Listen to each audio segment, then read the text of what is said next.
കോട്ടയം തിക്കോയിൽ ഗർഭിണിയെ തടവിലാക്കി കുട്ടിയെ തട്ടിയെടുക്കാൻ ശ്രമിച്ച പ്രതികൾ നേരത്തെ നവജാത ശിശുവിനെ വിറ്റത് തൊടുപുഴയിൽ. 6 മാസം മുൻപ് ലക്ഷങ്ങൾ വില പറഞ്ഞ് വിൽപ്പന നടത്തിയെന്നാണ് കണ്ടെത്തൽ.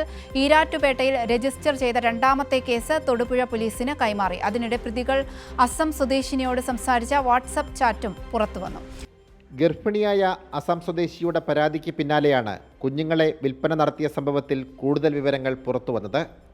അസം സ്വദേശിയെ കൂടാതെ മറ്റൊരു 22-കാരിയെ തടവിലാക്കി 6 മാസം മുമ്പ് കുഞ്ഞിനെ വിൽപ്പന നടത്തിയെന്നാണ് കണ്ടെത്തൽ. തമിഴ്നാട് സ്വദേശിനിയായ യുവതിയെ തൊടുപുഴയിലെത്തിച്ചു. അവിടെ സ്വകാര്യ ആശുപത്രിയിലെ പ്രസവശേഷം കുഞ്ഞിനെ വില കൊടുത്തു വാങ്ങി. ശേഷം തൊടുപുഴയിലെ ഒരു കുടുംബത്തിന് അതിലും വലിയ തുകയ്ക്ക് കൈമാറി. കഴിഞ്ഞ ദിവസം പിടിയിലായ അനീനയാണ് സംഘത്തിലെ പ്രധാനി. അതിനു മുമ്പ് പ്രതികൾ സമാന കുറ്റകൃത്യം ചെയ്തിട്ടുണ്ടാകാമെന്ന നിഗമനത്തിലാണ് പോലീസ്.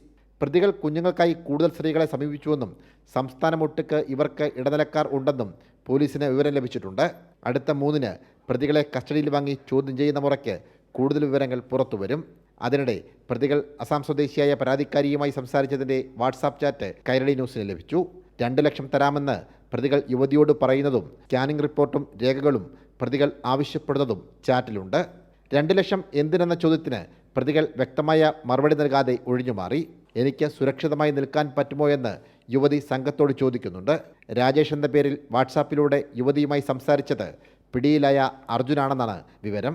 ഈ ചാറ്റ് കേന്ദ്രീകരിച്ചും അന്വേഷണം തുടരുകയാണ്. സനോജ് സുരേന്ദ്രൻ, കൈരളി ന്യൂസ്, കോട്ടയം.